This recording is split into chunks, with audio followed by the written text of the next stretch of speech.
दोस्तों, आज मैं आप सभी के लिए और आपके बच्चों के लिए एक कहानी हिंदी में लेकर आई हूँ। इन कथाओं को आपको और आपके बच्चों को सुनने में बहुत ही मज़ा आएगा। हम सभी जानते हैं कि बच्चों का मन हर पल नई नई चीज़ों को जानने और सीखने के लिए उत्साहित रहता है। यही नई चीज़ें अगर उन्हें मज़ेदार तरीके से सिखाई जाएं, तो वो और भी आसानी के साथ सकते हैं और इस काम में कहानियाँ आपकी मदद कर सकती हैं। ये कहानियाँ ही होती हैं जो बच्चों की कल्पनाओं की दुनिया को खूबसूरत बनाने में मदद करती हैं।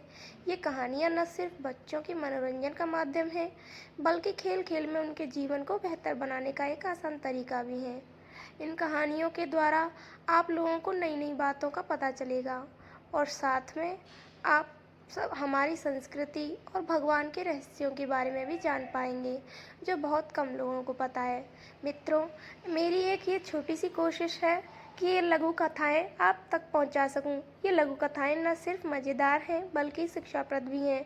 ये लघु कहानियाँ न सिर्फ छोटे बच्चों को खुश करेंगी, बल्कि बड़ों को भी उनके बचपन की यादें ताज़ा करने का मौका मिलेगा।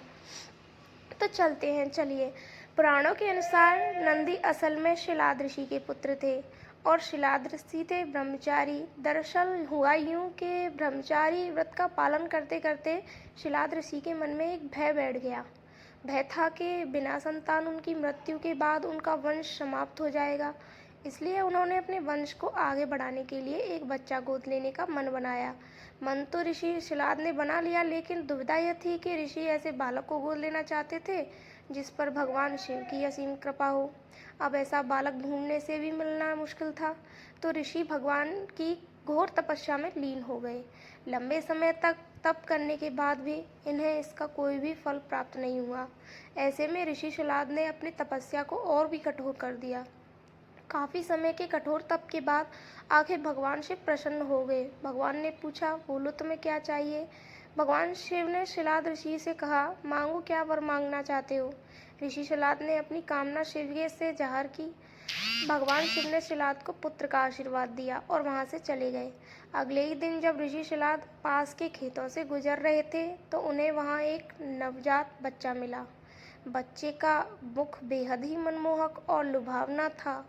ऋषि बच्चे को देखकर बहुत खुश हुए और यह सोचकर इधर उधर देखने लगे कि इतने प्यारे बच्चे को इस हाल में यहाँ छोड़कर कौन चला गया। तभी भगवान शिव की आवाज़ आई और उन्होंने कहा, शिलाद, यही है तुम्हारा पुत्र। तो ऋषि शिलाद की प्रसन्नता का कोई ठिकाना ही नहीं था। वह उसे अपने साथ अपने घर ले आए और उसका लालन पालन करने लगे। देखते ही देखते नंदी बड़ा हो गया। एक दिन ऋषि शिलाद के घर दो सन्यासी आए।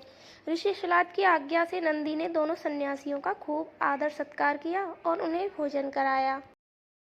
ऋषि शिलाद के घर मिले इस सेवा भाव से दोनों सन्यासी अत्यधिक प्रसन्न हुए।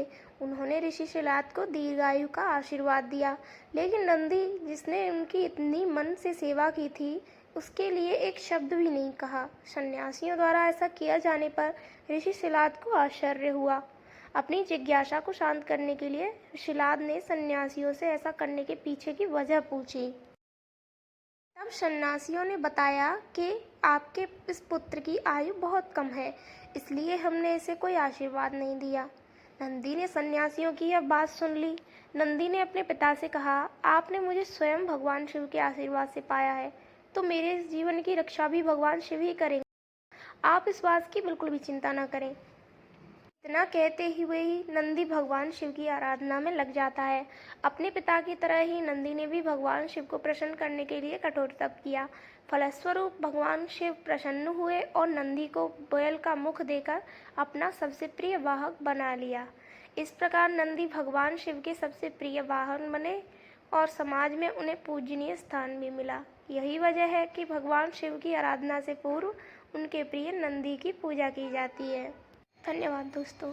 आपको ये कहानी कैसी लगी कमेंट बॉक्स में ज़रूर बताएं और इसी प्रकार की धार्मिक कहानियाँ अगर आपको सुननी है तो हमारे चैनल को सब्सक्राइब करें, वीडियो को लाइक करें, शेयर करें। वीडियो को पूरा देखने के लिए धन्यवाद।